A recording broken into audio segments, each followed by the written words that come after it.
আল্লাহু আল্লাহু তুমি মাটির আদমকে প্রথম সৃষ্টি করিয়া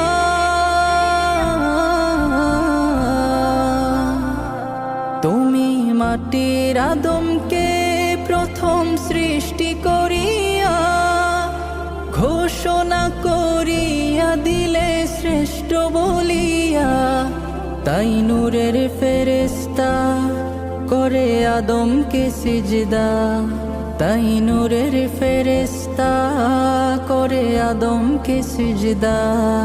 তুমি সবার চেয়ে দিলে মাটির মানুষকে সম্মান। আল্লাহু আল্লাহু তুমি জাল্লে জালালু, শেষ করা তো যায় না গে তোমার গুণগান।